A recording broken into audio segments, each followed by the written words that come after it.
Vocación por la enseñanza. Nuevas herramientas para grandes logros en la educación. Esto es De la A a la Z. Puebla en Casa. Puebla en Casa. Hola, ¿qué tal? ¿Cómo están? Muy buena tarde. Qué gusto que nos sintonice en este espacio de la A a la Z, Puebla en Casa, un programa que estamos transmitiendo totalmente en vivo a través de nuestras señales de SET Televisión, de SET Radio y de la Red Estatal de Radiodifusoras. Agradecemos con mucho cariño hoy a nuestra compañera Alejandra Varela García, nuestra intérprete en lengua de señas mexicana, que estará colaborando con nosotros estos días. Gracias, Alejandra. Muy buena tarde para ti y para todos aquellos que nos sintonizan. Recordarles que ojalá tengan a la mano estas dos líneas telefónicas que se han puesto a disposición de toda la comunidad educativa desde el inicio del aprendizaje desde casa y que son el 2222 29 38 20 y 2222 29 38 25. ¿Para qué son estas dos líneas? Bueno, para que usted pueda llamarle si tiene usted alguna duda, alguna sugerencia, necesita alguna orientación con respecto a cualquier proceso educativo, le atenderán en un horario de 9 de la mañana a 3 de la tarde. Así que téngalas a la mano, será muy útil para usted si es que requiere utilizarlas. Recordarles también que estamos haciendo labor de equipo, no hay que bajar la guardia, no hay que confiarnos, hay que seguir en este pacto comunitario que implica lavarnos las manos frecuentemente con agua y jabón. Hay que hacerlo todos los integrantes de la familia, siempre que tengamos agua y jabón a la mano, por supuesto. Desinfectar y limpiar objetos y superficies de uso común también es algo muy valioso. Mantener siempre una sana distancia con aquellos que nos rodean, 1,5 metros o 2 metros, no tocarnos la cara, y la utilización correcta del cubreboca cada vez que vayamos a salir de casa, que nos cubra desde nariz hasta barbilla, no nos lo vamos a quitar por ningún motivo. Y ya que regresemos a casa, lo lavaremos si es lavable, lo desecharemos si es desechable. Así que hagamos esta labor de equipo tan importante. Me cuido yo, te cuidas tú y nos cuidamos todos. Y bueno, esta semana va a ser muy interesante los temas que van a abarcarse aquí en este espacio de la A a la Z Puebla en Casa, porque está por realizarse un encuentro muy importante. Y para platicarnos de ello, está con nosotros Maribel Filigrana López, quien es maestra en educación y en necesidades educativas. Maribel, qué gusto tenerte por aquí nuevamente, un gusto siempre que estés aquí. Hola, Nuria, también el gusto es mío. Gracias, Maribel. Y bueno, hoy acompañada por Iram Salomé Padua, que es maestro en educación y que ya tenía días que no venías con nosotros, pero qué bueno que ya estás aquí nuevamente, Iram. Siempre un placer estar aquí contigo. Qué gusto tenerlos por aquí. Maribel, platícanos, porque ayer ya nos daba un adelanto la doctora Coral con respecto a un encuentro muy importante en donde se van a abordar temas como el de la evaluación.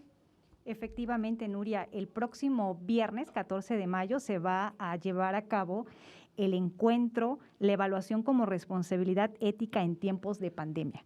Es importante poner el marco o el contexto en el cual se tiene pensado este espacio y este encuentro sobre el proceso de evaluación de los aprendizajes de las niñas, niños y adolescentes durante el ciclo escolar. Importante comentarte que la evaluación de este ciclo escolar está enmarcado en dos acuerdos. En el 110319, por el cual se establecen en este acuerdo todas las normas generales para la evaluación de los aprendizajes, la acreditación, la promoción, regularización y certificación, y el acuerdo 261220, en el cual se emiten las orientaciones pedagógicas y los criterios para la evaluación del aprendizaje en el periodo de contingencia sanitaria.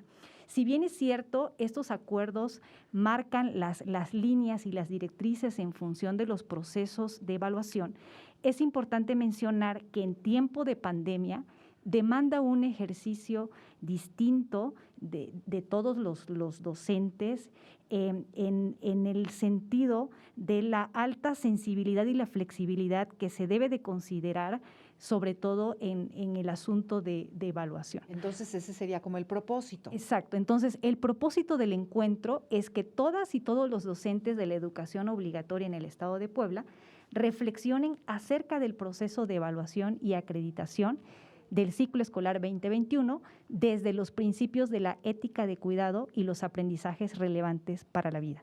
En este sentido, sí es importante considerar En este ejercicio de evaluación, los aprendizajes fundamentales o los que vienen enmarcados en el currículum, pero además de eso también los aprendizajes relevantes para la vida, que son todos aquellos aprendizajes que no vienen en el currículum, pero que son necesarios para responder y hacer frente a los grandes desafíos a los cuales se enfrentan o nos enfrentamos todos, y en este caso las niñas, los niños, los adolescentes y en este sentido. Entonces, este es el propósito, generar un espacio de reflexión para que desde un marco de cuidado, desde un marco ético, se tomen decisiones con respecto a ese proceso. Que ya hablaremos más adelante de todo este marco, ¿no?, que hay alrededor de esta evaluación, que ya será, digamos, la tercera, ya viene la tercera evaluación y es de alguna manera, bueno, la evaluación final del ciclo escolar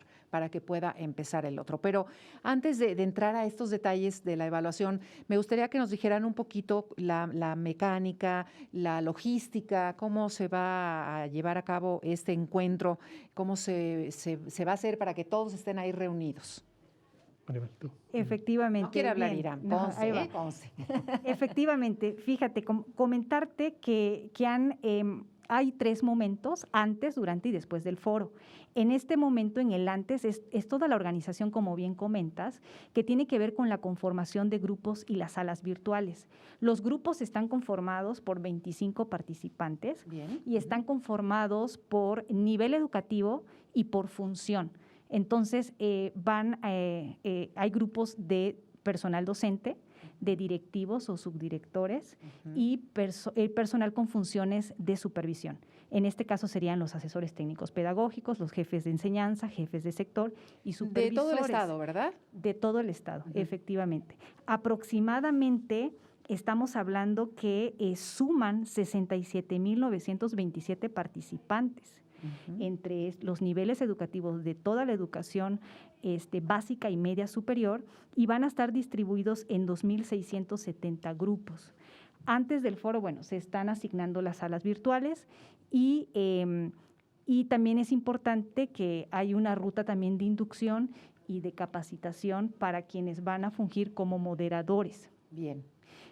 Precisamente hace un instante tuvimos la primera capacitación metodológica y técnica a las personas que van a colaborar de forma muy valiosa, moderando los grupos de discusión. A las 11 de la mañana fue la primera, y hoy en su segunda versión a las 4 de la tarde es la segunda, y el día de mañana es la inducción también para los participantes. Perfecto. Obviamente va a haber momentos muy importantes en este encuentro educativo, hablando, pues para empezar, por la apertura, ¿no?, que va a ser un momento muy significativo. Sí, creo que en este espacio de apertura lo importante es recuperar que nos apoyamos de algunos expertos, bueno, en este caso de Carles Monereo, que es una autoridad en el tema de evaluación, entre otras cosas, y que nos aportará su mirada respecto a cómo conciben ellos los aprendizajes relevantes para la vida, que no es la única forma de verse, y que en ese sentido sí es importante recuperar que, bueno, hablaremos de ello más adelante, que existe un documento que puntualiza estos aspectos, ¿no? Que aquí lo importante son los espacios de discusión. Y este espacio de discusión, poder trabajarlo desde la mirada de cómo participa cada uno de estos docentes, ¿no?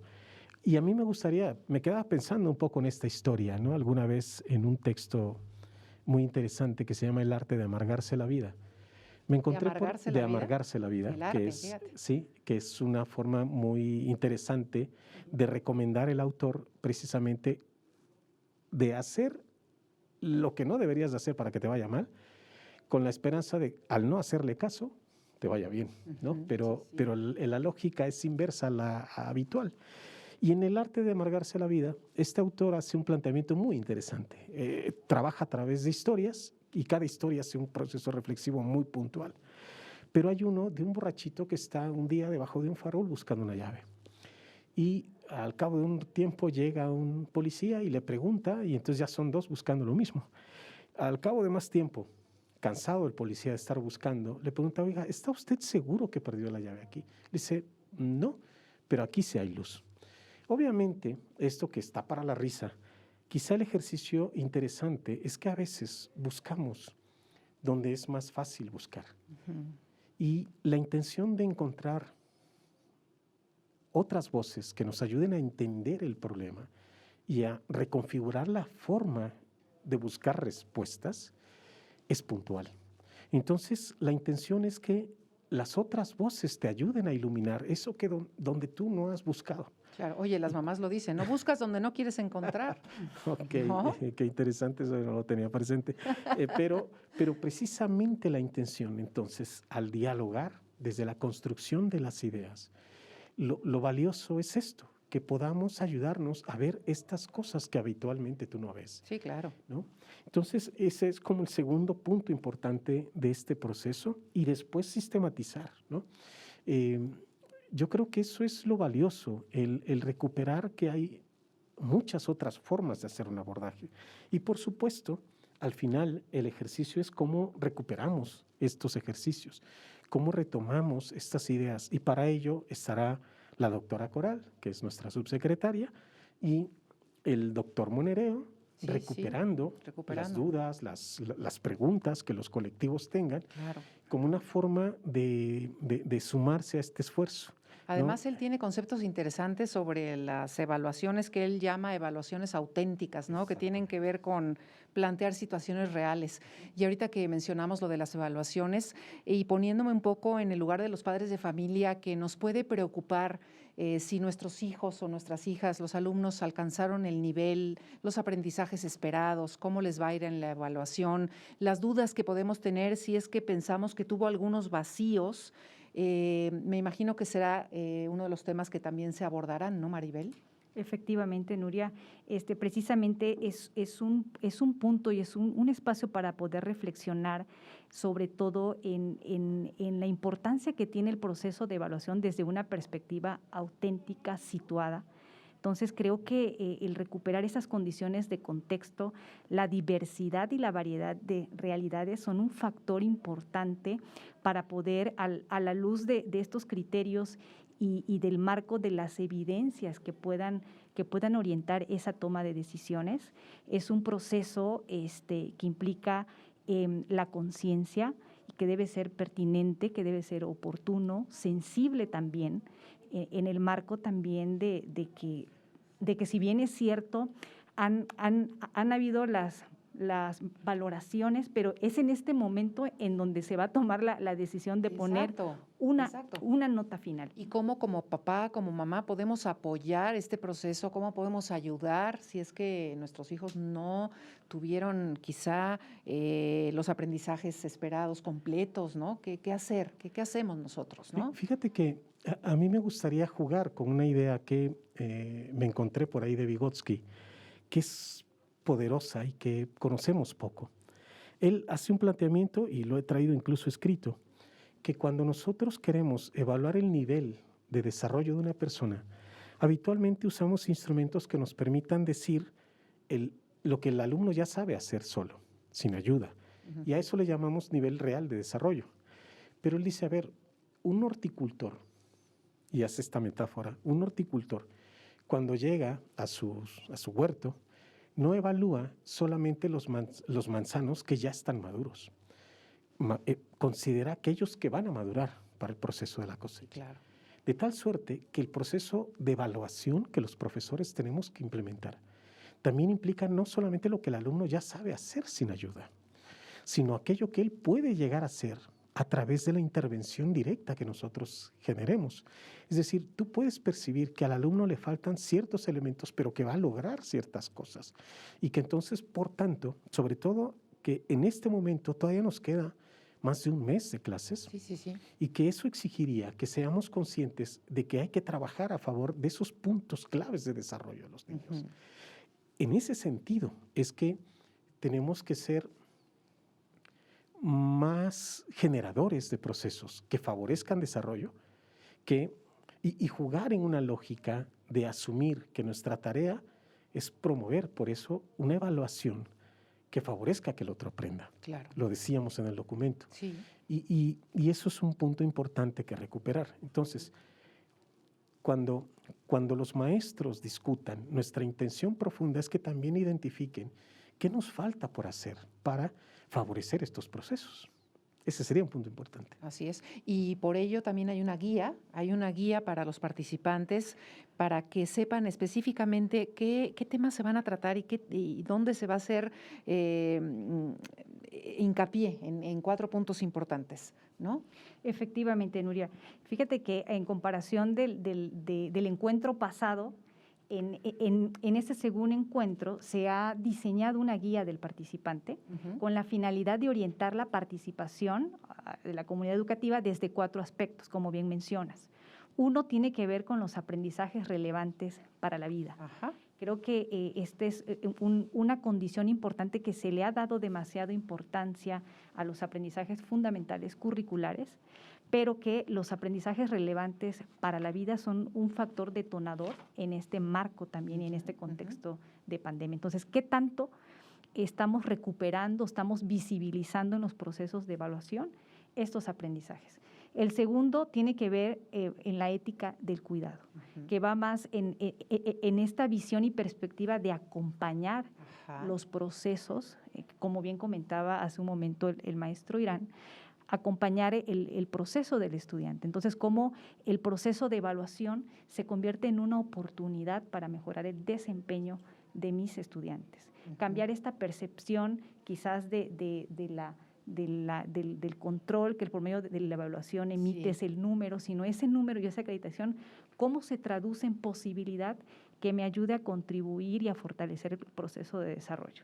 El otro tema de la guía tiene que ver con aspectos de evaluación, promoción y acreditación y algunas consideraciones. Y algo que se intentó hacer en el documento es presentar casos para la reflexión. Entonces, se presentan casos desde la mirada del docente y desde la mirada de los padres de familia. ¿También? De tal forma que la intención es, con este documento, bueno, se invita a todos los participantes que lo analicen, que lo lean, que lo revisen, porque es el referente que va a detonar y va a permitir la reflexión desde esta perspectiva al interior de los grupos. O sea, ¿puede hacer esa reflexión la diferencia de lo que a lo mejor el docente pensaba hacer en un momento dado? Es que, fíjate ¿qué es lo que le pasa a un profesor? Habitualmente su marco de referencia es evaluar en función del logro de los aprendizajes que vienen en el programa. Sí, claro. Y alguna vez lo platicábamos tú y yo. Mi argumento era, si la educación básica te educa para la vida, la pregunta profunda que tendríamos que respondernos es ¿y cuál es la vida para que realmente los estamos educando ante los contextos en los que estamos? Esa respuesta profunda que implica asumir que no se trata solamente de favorecer un contenido educativo que viene del programa que permite que el alumno sea capaz de organizar información o clasificar ideas o categorizar la realidad a través del contenido, que eso es importante entenderlo y que es muy valioso. Aquí lo importante es asumir que la persona en los escenarios en los que está enfrentando situaciones de vida que lo obligan a asumir cosas para las que probablemente ni siquiera estaba preparado. Ayudar a sus familiares enfermos y desarrollar el concepto de solidaridad. Asumir que necesita aprender a cocinar y entonces la cocina se convierte en un laboratorio en donde la persona realmente entiende de porciones, cantidades, medidas, etcétera. Pero ¿por qué luego a esas cosas no les damos el valor? Porque yo creo que quizá estábamos, lo voy a decir como lo decía por ahí alguien, ¿no? Funcionamos conociendo, pero no nacimos para conocer. Nacimos para ser personas gracias al encuentro que tengo con el otro. Pero históricamente hemos andado correteando el conocimiento. O sea, nos las pasamos queriendo conocer, pero no nacimos para conocer. Y eso es lo que necesitamos entender. Es decir, lo valioso, lo realmente valioso del acto educativo es ayudar a que la otra persona sea. Y los aprendizajes relevantes para la vida tendríamos que asumirlos en este sentido, así. Es decir, cada uno de nuestros estudiantes tuvo situaciones que los obligaron a sacudirse ante estos eventos críticos que cada uno vivió, incluyendo al que se ha deprimido por estar encerrado, al que se ha angustiado por la salud de un familiar o al que cada uno de ellos ha aprendido a gestionar y a resolver con mayores recursos la carga emocional, las dificultades que tuvieron, los problemas económicos, y estamos aprendiendo sobre la marcha, pero los maestros debemos asumir que eso también debe ser sujeto de evaluación. Ahora, Iram y Maribel, yo les pregunto, para que esto se dé, esta ética del cuidado, este conocimiento del entorno del otro, tuvo que haber previamente una comunicación muy efectiva, ¿no? Para que yo como docente me enterara de, bueno, a lo mejor no entendiste la regla de 3, por decir algo, pero qué bárbaro, o sea, estuviste cuidando a tus papás que se enfermaron, tuvieron una pérdida familiar, tuviste que ayudar a tus hermanos a estudiar, tuviste que aprender a cocinar, como acaba de decir Iram, tuviste que dedicarte al aseo de la casa, tuviste que ver lo del huerto, ¿no? Fíjate que se ha insistido incluso desde el inicio de la pandemia en el Estado, se han implementado y se han hecho muchísimos esfuerzos a favor precisamente de esto, en cómo responder desde una postura ética y desde el marco del cuidado, en el sentido de que esta pandemia y este momento ha brindado la posibilidad de hacer un alto, de hacer un stop y poder reflexionar sobre lo valioso, sobre lo importante, y creo que es una enorme posibilidad de replantearnos la formación integral de nuestros estudiantes, que sí es una dimensión cognitiva, pero que hay otras esferas del desarrollo que también son importantes. Entonces, se han emprendido acciones a través de los niveles educativos y el esfuerzo está precisamente allí, en identificar las causas, en conocer a mi estudiante, en el marco de que las decisiones pues, deben de estar basadas precisamente en reconocer las diversidades y los contextos, pero sobre todo que demanda una respuesta, una forma de responder ante esa situación.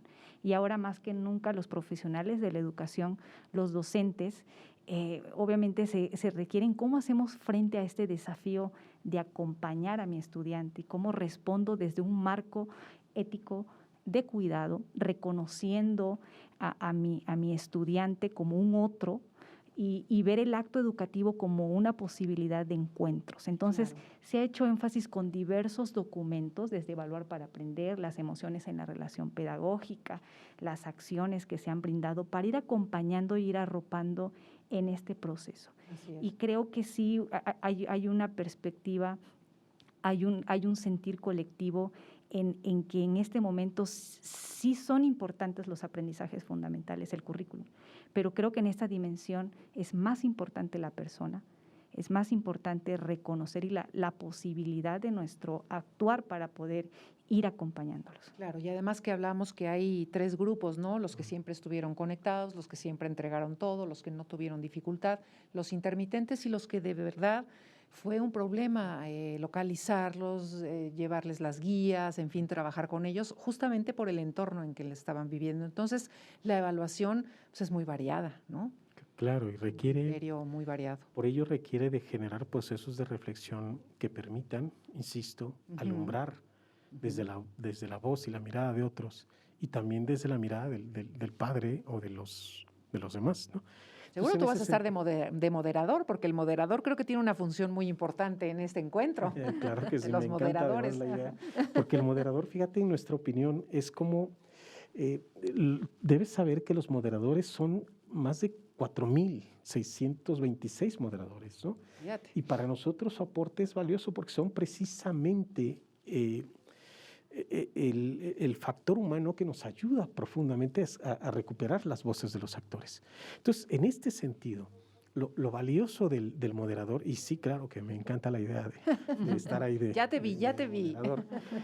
Es recuperar cómo desde esta idea de los grupos de reflexión que ellos tienen, darse la oportunidad, por un lado, de ser capaces de escuchar lo que el otro dice y ayudar a reflexionar también en la mirada del otro. Porque a veces nos ocurre que una persona podría tener ahí en el moderador, por ejemplo, gente que trae una mirada, ¿no? Y esta mirada puede condicionarte en términos de la disposición de escuchar al otro. Entonces, la guía del moderador orienta al participante en términos del desempeño personal del docente y de los otros directivos, los supervisores, y que en este sentido la importancia es detonar el proceso de reflexión de todos estos 2.670 grupos aproximadamente, ¿no? Entonces aquí lo valioso es cómo cada uno de estos docentes tienen la posibilidad de ayudar a generar procesos en donde nos demos permiso de no solamente llevar tu punto de vista. Decía un experto por ahí que me encantaba, un punto de vista es fijar la vista en un punto de algo más grande. Entonces imagínatelo gráficamente, un círculo enorme en donde tú pones un puntito y otro más pone otro punto y otro más, claro, hasta que pudiéramos cubrir nuestro punto de vista. Entonces, la profundidad de la idea es esta, o de las luces que nos ayuden a iluminar, ¿no? Este es el sentido profundo pero ya le devuelvo la voz a Maribel. Sí, solamente complementar, Nuria, sí, que en este sentido hay preguntas específicas y se han diseñado preguntas ajustadas a los niveles educativos. Perfecto. Entonces, eso va a permitir, porque cuando hablamos de los criterios para la acreditación y promoción, hay marcos y hay condiciones distintas en inicial, preescolar, en primaria, secundaria, en media superior y en educación para adultos. Entonces, en esta ocasión se han diseñado preguntas que permitan la reflexión al interior de los grupos con los ajustes y los matices en función de los escenarios por el nivel educativo. Entonces, efectivamente, se ha diseñado esta guía también para el moderador, que es uno de los recursos donde se pretende orientar obviamente el desempeño y la participación de estas figuras que van a ser tan importantes para poder detonar al interior de los grupos. Y para ellos, bueno, hay rasgos de perfil sobre qué habilidades intelectuales a promover es importante considerar, ¿no? Entonces, pues básicamente el conocimiento profundo sobre el documento Evaluar para Aprender y la guía del moderador. Es importante tanto la guía del participante que hagan esta revisión y este análisis, un poquito enmarcar la conciencia de la individualidad de los participantes, en este sentido que no hay respuestas correctas ni incorrectas, sino es valioso el aporte y recuperar la experiencia. Es un punto de vista de algo que es más grande. Exactamente, ¿no? El punto que es algo más grande. Y que solamente a través del trabajo colectivo, a través de estos espacios para recuperar voces, podemos empezar a reconstruir y a resignificar la realidad, que creo que ese es el punto, empezar a resignificar los procesos, empezar a resignificar el acto educativo en función de lo que se demanda y de lo que necesitan nuestros estudiantes. Claro. ¿Querías comentar algo, Irán? Sí, no, yo creo que es muy importante que el docente se tome el tiempo para revisar el documento que tiene esta intención. Llegar a dialogar con el otro exige tener criterios comunes para trazar estos puentes. Uh-huh. Y entonces el documento pretende trazar algunas líneas importantes. Y el papel del moderador también es importante recuperar ese documento, pero también el suyo como un elemento clave que le permita sistematizar todo el proceso. Entonces, sabemos que los maestros, además de dar clase, exigen tareas diversas como lavar trastos, en fin, miles de cosas, ¿no? Sí. Y que requieren un tiempo para este proceso de detenerse, de parar todo y sentarse a leer. Uh-huh. Y no son documentos extensos, son documentos muy, muy pequeños, pero que nos permitan tener un lenguaje común, un mínimo común. Y cuando hablamos de esto, me gustaría recuperar la mirada de Urresti, que era un experto que él decía que la cultura es un código de significación históricamente compartido por un colectivo, que los significa y que además les permite referenciarse respecto a los demás. Esta mirada, es decir, en Puebla estaría interesante recuperar cuáles son estos conceptos que nos significan. Uh-huh. Y creemos que estos pueden ser unos que nos permitan construir puentes, ¿no?, en esta forma de trazar realidades más complejas. Entonces, claro, la esencia de la intersubjetividad y de la razón profunda de los foros es que tu idea más mi idea nos permita tener más ideas a todos. Exactamente. Pues interesantes los conceptos que vinieron hoy a platicarnos. Gracias a Maribel, de verdad, Filigrana López, por haber estado con nosotros. Siempre es un gusto tenerte por aquí, al igual que a Iram Salomé Padua. Interesante para los padres de familia este encuentro que dará pie, digamos, a la fase 2, ¿no? de ya esta evaluación como responsabilidad ética en tiempos de pandemia, y seguiremos hablando, por supuesto, de este tema aquí en este espacio de la A a la Z Puebla en Casa. Por lo pronto, despido y agradezco a Alejandra Varela García, nuestra intérprete en lengua de señas mexicana. Muchas gracias a los dos. Que pasen una buena tarde y nos escuchamos mañana y nos vemos en punto de las 12. Pasen buena tarde. Gracias. De la A a la Z, Puebla en Casa. Un viaje por el conocimiento de las nuevas tendencias digitales en la educación.